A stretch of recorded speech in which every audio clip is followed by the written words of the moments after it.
ज्यों राखो त्यों ही रहूं, जो देव सुख। सतगुरु पूर्ण ब्रह्म है, सतगुरु आप अलेख। सतगुरु रमता राम है, याम मीन न मेखो। गुरु बिन माला फेरते, गुरु बिन देते दान। गुरु बिन दोनों निष्फल हैं, चाहे पूछो वेद पुराण। जय इब कै सतगुरु मिले, सब दुख आँखों रोए। चरणों ऊपर शीश धरूं, कहूँ जो कहनी हो। कबीर साईं मिलेंगे, पूछेंगे कुशलोत। आदि अंत की सब कहूँ, अपने दिल की बात। गुरु जी तुम ना भूलियो, चाहे लाख लोग मिल जाएं। हम जैसे तुमको बहुत हैं, तुमसे हमको नहीं। परम पिता परमात्मा पूर्ण ब्रह्म सर्वश्रेष्ठी रचनहार कबीर देव कबीर साहेब कबीर परमेश्वर जी की असीम रजा से आप सभी पुण्यात्माएं परमात्मा की महिमा श्रवण करने के लिए उपस्थित हुए। जिस प्राणी के युगों युगों के शुभ संस्कार वितरित हो जाते हैं, उनको मानव शरीर प्राप्त होता है। उससे भी शुभ संस्कारी वो हंस आत्माएं हैं जिनको सतगुरु मिलते हैं, सत्संग श्रवण करने का अवसर प्राप्त होता है।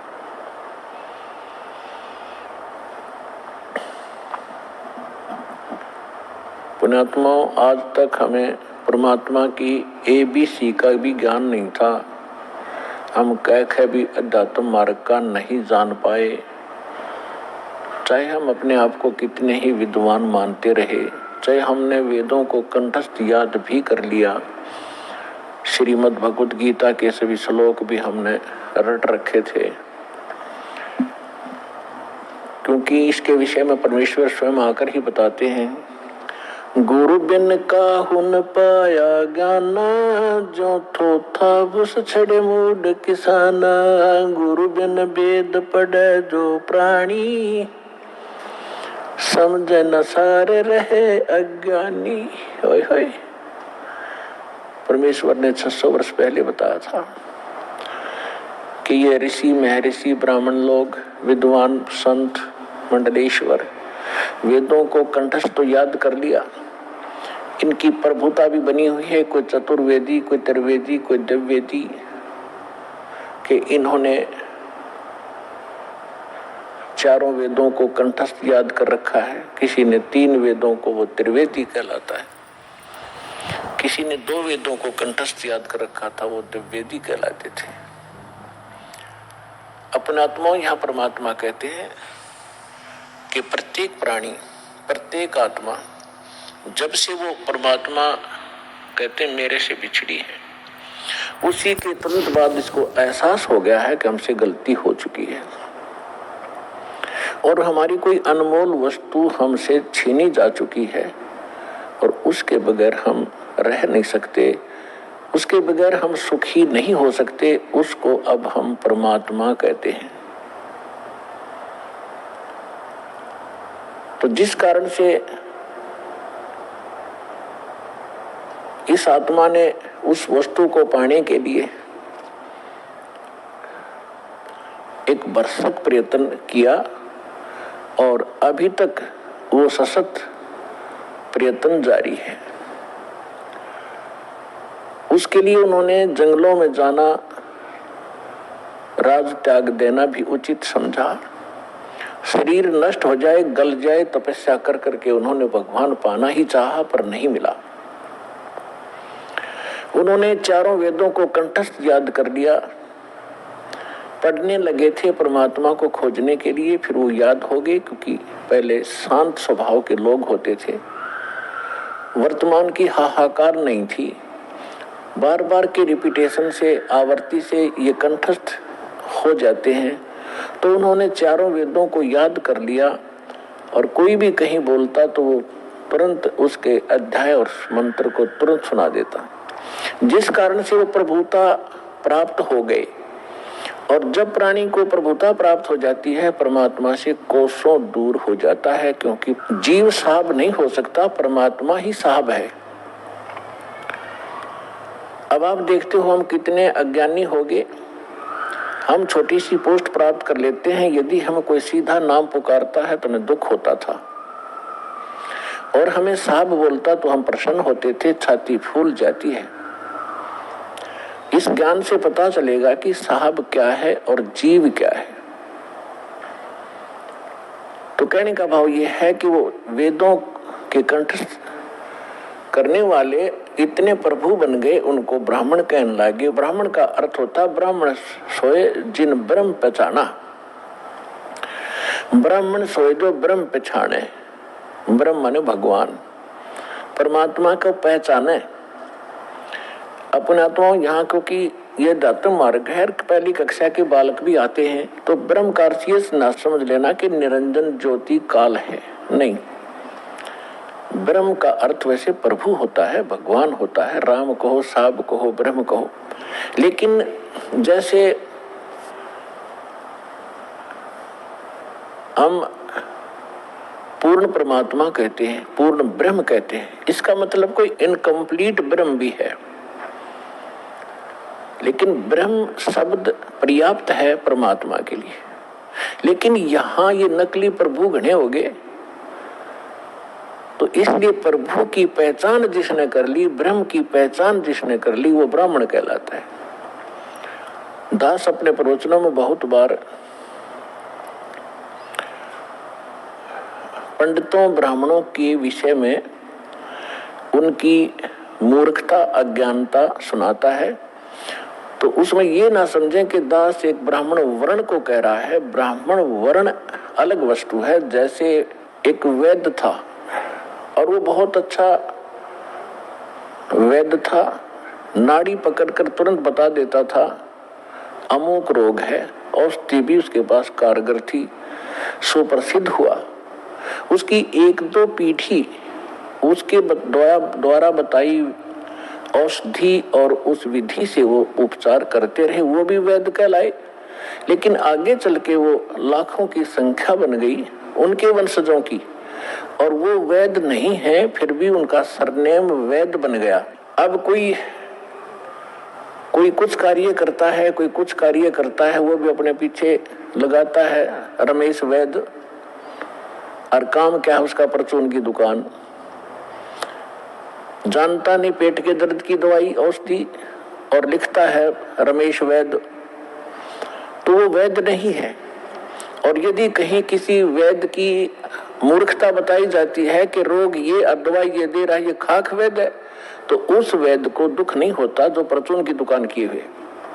इसी प्रकार ब्राह्मण की विषय में जानना, मेरे पूज्य गुरुदेव जी ब्राह्मण वर्ण में जन्मे थे, लेकिन वो अपने आप को ब्राह्मण नहीं कहते थे, पंडित नहीं कहते थे। पंडित ब्राह्मण की दूसरा पर्यायवाची पंडित भी कहलाता है। पंडित का भी यही अर्थ होता है। वो ब्राह्मण नहीं कहलाते थे जो हमने अपने परंपरागत समझ लिया है। हम किसको ब्राह्मण मानते हैं? जो श्राद्ध निकलवाता हो, पत्रे बाँच कर सुना दे, तेरा भी आपत्ति आनी है, ये ऐसे कर दे, ऐसे वैसे कर दे, ये ब्राह्मण कहलाते हैं। लेकिन यदि हम पंडित की परिभाषा समझना चाहें तो हमारे पूज्य गुरुदेव जी ब्राह्मण होते हुए अपने आप को ब्राह्मण नहीं कहते थे, वो संत कहलाते थे कि हमने पंडिताई कभी की नहीं, हम ब्राह्मण नहीं हैं। और मेरे दादा गुरु जी छावला गांव दिल्ली के अंदर, दिल्ली स्टेट में एक छावला गांव है नजफगढ़ के पास, वहां के वो जाट थे। और बचपन से ही वो हमारे जो चौथे दादा गुरुजी थे उनके संपर्क में आ गए। उन्होंने उसको काशी विद्यापीठ में पढ़ाया, अपने पास ही रखा। तो वो 4 विषय के आचार्य बन गए उस विद्या को पढ़कर। लेकिन उन्होंने पंडिताई की नहीं, फिर भी वो पंडित चिदानंद नाम से जाने जाते थे। और उनका आश्रम बना हुआ है जिला सोनीपत हरियाणा, तहसील खरखोदा के पास एक गोपालपुर गांव है छोटा सा, उसमें उनका आश्रम बना हुआ है। दास उसको बहुत बार देख कर आया है। उस पर लिखा है पंडित चिदानंद आश्रम, जबकि वो वर्ण में जाट थे। तो हमने सबसे पहले ये देखना है कि इन चीजों का अब हमने इनसे ऊपर उठना है, जातिवाद से। हमारी क्या जाति है? जीव हमारी जाति है और मानव धर्म हमारा हिंदू मुस्लिम सिख ईसाई, कोई धर्म नहीं है न्यारा। जब हम परमात्मा के इस अध्यात्म ज्ञान से परिचित होंगे, फिर हमने कोई भी दूसरा सा नहीं दिखेगा, ना कोई मुसलमान दिखाई देगा, ना कोई ईसाई दिखेगा, ना हमें कोई हिंदू दिखेगा, ना कोई सिख दिखाई देगा। हम एक पिता की संतान हैं, हम परमात्मा के लिए ही विभाजित हुए हैं। परमात्मा के लिए अब हम एक होंगे, क्योंकि हमें ज्ञान हो जाएगा। हम रूढ़िवादी नहीं रह सकते, क्योंकि परमात्मा ने शिक्षा इसीलिए आपको दी है। अब हम अपने प्रसंग पर आते हैं। गुरु बिन काहुन पाया ज्ञान, जो थोथा भूस छड़े मोहड किसाना। गुरु बिन वेद पढ़े जो प्राणी, समझन सार रहे अज्ञानी। अब तो कहते हैं प्रत्यक्ष को प्रमाण की आवश्यकता नहीं पड़ती, क्योंकि दास ने परमेश्वर कबीर जी के द्वारा दी गई उस बुद्धि से, दास एक जीव बुद्धि है, और जब परमात्मा रजा बख्शते हैं, यही जीव परमात्मा वाले ही ज्ञान को आगे चला सकता है, सुना सकता है और उसको समझ सकता है। तो उस परमात्मा की कृपा से आपके समक्ष ये तो हो ही चुका है कि यथार्थ ज्ञान क्या है, अध्यात्म मार्ग कैसा है, और ये भी आप खूब समझते हैं कि आज तक हमारे सदग्रंथों को हमारे ही ऋषि महर्षि गुरु ब्राह्मण आचार्य शंकराचार्य इस सिलेबस से परिचित नहीं थे। तो खाक टीचर थे वो, जीवन अपना नाश किया, हमारे पूर्वजों का बट्ठा बैठा दिया, भूत बनवा दिए, फिर उनके श्राद्ध निकलवाने शुरू कर दिए। तो इस तरह की भ्रमणा अज्ञानता से फैलती है। तो आज तक हमारे जितने भी ऋषि महर्षि हुए हैं, इवन ब्रह्मा विष्णु महेश, इनको कोई अध्यात्म ज्ञान नहीं था। पुणात्माओं, परमात्मा ने 600 वर्ष पहले कहा था ये ज्ञान, लेकिन उस समय हम शिक्षित नहीं थे। हमारे धर्मगुरु केवल संस्कृत भाषा पढ़ा करते थे और सदग्रंथ भी संस्कृत भाषा में थे, जिस कारण से हम अपने भगवान को ना पहचान सके, ना अध्यात्म ज्ञान को जान सके। और इन अज्ञानी ऋषि महर्षि आचार्यों शंकराचार्यों ने परमात्मा का विरोध करके जनता को भ्रमित किया कि अशिक्षित जुलाहा धानक, ये नीच जाति का, ये क्या जाने सदग्रंथों के विषय में, क्योंकि ये संस्कृत नहीं जानता। तो उस समय नकलियों की दाल खूब गल गई। लेकिन मालिक तो मालिक ही होता है, सहनशील भी होता है। वो जो उद्देश्य लेकर चलते हैं वो बीच में भड़बड़ाते नहीं। उसी समय धर्मदास नाम के एक महापुरुष परमात्मा की शरण में आए थे, जो हिंदू धर्म में जन्मे थे, और ये इन्हीं भगवानों की पूजा किया करते थे, जिसके विषय में परमात्मा कबीर जी कहा करते थे, तीन देव की जो करते भक्ति, उनकी कदे ना होवे मुक्ति। 600 वर्ष पहले चौराहे पर खड़ा होकर कहा करते परमात्मा, जहाँ ये ब्राह्मण कथा कर रहे होते थे। तो उस समय परमात्मा को बहुत मार पड़ा करती थी, पीटा करते थे, घसीटा करते थे। लेकिन परमात्मा सत्य है, उसके वचन सत्य है, उसका अस्तित्व सत्य है, वो झूठ ना कह सकता और ना ही वो झूठ होता है। तो तब धर्मदास नाम के एक महापुरुष बड़े विचलित हुए। अब जो प्रसंग चल रहा है हम उसी पर आते हैं। इस ज्ञान को बताने के लिए परमात्मा स्वयं आते हैं। परमात्मा की पहचान करने के लिए हमारे सद्ग्रंथ पर्याप्त हैं, जिनको आज तक हम शिरोधार्य माना करते थे। पवित्र चारों वेद, ऋग्वेद, यजुर्वेद, अथर्ववेद और सामवेद, इन चारों वेदों को हम सत्य मानते हैं, पूरा विश्व सत्य मानता है। विशेषकर हिंदू धर्म के नाम ये लिख दिए गए हैं कि हिंदुओं के ग्रंथ हैं, तो हिंदू तो इसको सत्य मानते ही मानते हैं। दूसरे श्रीमद् भगवत गीता, वेदों से भी प्रथम स्थान आज श्रीमद् भगवत गीता जी का है, क्योंकि ये एक छोटा ग्रंथ है और चारों वेदों का निष्कर्ष है।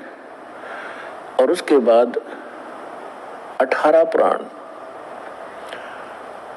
तो हमारे जो धर्मगुरु अब लगभग 2,500-3 हजार वर्ष से जो हमारे धर्मगुरु रहे हैं, उन्होंने केवल पुराणों को ही महत्व दिया और साथ में श्रीमद् भगवत गीता को भी उन्होंने समांतर सम्मान दिया है और इन्हीं के पठन पाठन से मोक्ष बताया है।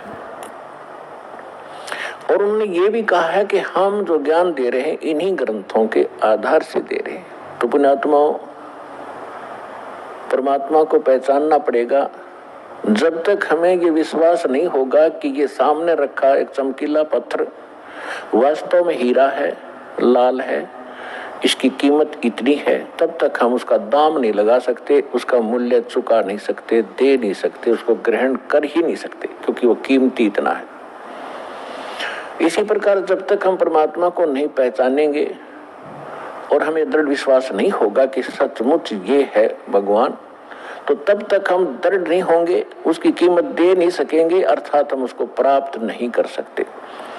तो उसके लिए हमने सबसे पहले हमने ये जानना होगा, दृढ़ निश्चय करना होगा कि जिस परमात्मा को हम प्राप्त करने के लिए प्रयत्न करेंगे, उसके लिए जो भी कीमत हमने देनी पड़ेगी वो देंगे, तो वास्तव में वो परमात्मा है भी कि नहीं। तो उसकी पहचान के लिए हमने कोई आधार बनाने पड़ेंगे। उसके लिए आधार क्या है? सर्वप्रथम हमारे सद्ग्रंथ। वैसे तो सर्वप्रथम हम मानते हैं प्रत्यक्ष दृष्टा को, लेकिन फिर भी हम अपने उस थ्योरी को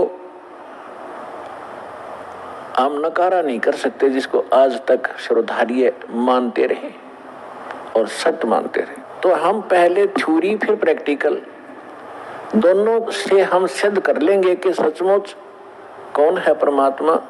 तो इसके लिए हमने सबसे पहले अपने सद्ग्रंथों की थ्योरी को देखेंगे कि उनमें क्या लिखा है, और फिर प्रैक्टिकल। जब दोनों एक जैसा रिजल्ट देंगे तो ही इज गॉड, वो परमात्मा है।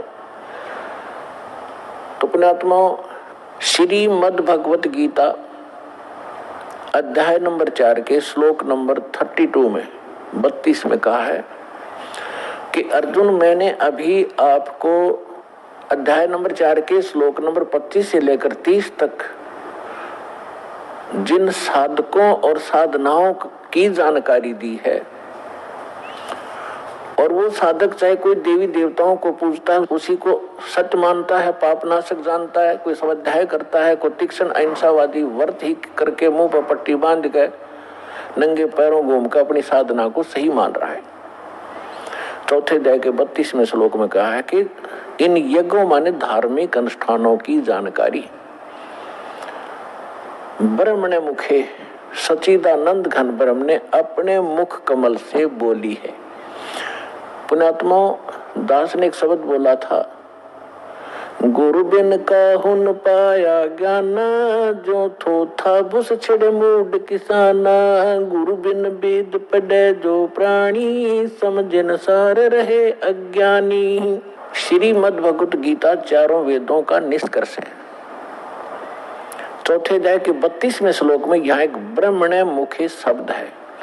इस ब्रह्मणे मुखे शब्द का हमारे अनुवादकर्ताओं ने इस दास से पहले जो अनुवाद दास ने किया है, गहरी नजर गीता में एक पुस्तक बनाई है, यानी उसका अनुवाद समझो श्रीमद् भगवत गीता का अनुवाद है, उसका नाम लिखा है गहरी नजर गीता में। इससे पहले जितने महापुरुषों के आप अनुवाद उठाकर देखोगे उसमें क्या लिख रखा है, वेद की वाणी में। ब्रह्म ने मुख्य का अर्थ किया है वेद की वाणी, और इन्हीं अनुवादकर्ताओं ने 17वें अध्याय के 23वें श्लोक में इसी ब्रह्म ने का अर्थ किया है सच्चिदानंद घन ब्रह्म। वो यथार्थ अनुवाद है, वो सही अर्थ है। यहाँ ये विचलित हो गए, तो ये विद्वान नहीं थे, इसलिए इन्होंने अनुवादों का अड़ंगा कर दिया। अपनी ओछी सोच से अर्थ भी अनर्थ कर दिए। ब्रह्म का अर्थ भगवान होता है, तो ब्रह्म का अर्थ कोई वेद करता है तो महामूर्ख है। वेद एक सिद्धांत है, संविधान है, भगवान की जानकारी देता है, उसके नियम बताता है, और ब्रह्म भगवान है। जैसे एक राजा है, राजा का संविधान है, वो उसके नियमों का, उसके अंदर उसके सारे नियम लिखे हुए हैं, कैसे एक प्रजा को रहना चाहिए, क्या अपराध है, कैसा ना करना चाहिए। और कहीं पर कोई राजा का अर्थ और संविधान लिख दे तो वो अर्थ ठीक नहीं कर रहा, अनर्थ कर रहा है। इसी प्रकार यहाँ ब्रह्म ने माने सच्चिदानंद घन ब्रह्म, और मुखे अपने मुख कमल से बोली गई वाणी में विस्तार से कहे हैं। सच्चिदानंद घन ब्रह्म ने अपने मुख कमल से बोली उस अमृत वाणी में उन धार्मिक युगों की जानकारी, अनुष्ठानों की जानकारी विस्तार के साथ कही है, और उसको तत्व ज्ञान कहते हैं। और उसको जानने के बाद तो सभी कर्मों से मुक्त हो जाएगा। अब गीता ज्ञान दाता कौन है? ये ब्रह्म है। जैसे दास ने शब्द सबसे पहले ये बोला था कि ब्रह्म शब्द पर्याप्त है, लेकिन ब्रह्म का अर्थ भगवान कहो, साहब कहो, राम कहो, तो ये सत्संग एक ऐसा जटिल समस्या बन गई, ये अध्यात्म मार्ग कि दास यदि किसी पॉइंट को कच्चा छोड़ के आगे चलेगा तो प्रथम बार सुन रहा भक्त कुछ नहीं समझ पाएगा। इसलिए एक ये सामूहिक लेक्चर दिया जाता है आध्यात्मिक टीचर होने के नाते, तो उसमें ये ध्यान रखा जाता है कि शायद प्रथम कक्षा के बच्चे भी आए जो पहली बार दीक्षा लेने आए, और किसी के वैसे कहने से वैसे भी श्रोतापन कराते हैं। तो ये इसलिए यहाँ थोड़ा सा डिफाइन करेंगे। जैसे साहब कहो, ब्रह्म कहो, राम कहो, गॉड कहो, अल्लाह कहो, खुदा कहो, ईश कहो, ब्रह्म कहो। अब जैसे एक तहसीलदार भी साहब है, प्रभु है, स्वामी है अपने विभाग का, ऐसे ही आगे चले हम थोड़े शॉर्ट में बताऊंगा। जैसे डिप्टी कमिश्नर भी साहब है, मंत्री भी साहब है, मुख्यमंत्री भी साहब है। आप अंडरस्टूड, आपको खूब समझते हो आप कि ये साहब कितने सतर के हैं। और प्रधानमंत्री भी साहब कहलाते हैं, और राष्ट्रपति जी भी साहब ही कहलाते हैं। तो इसे समझ लेना।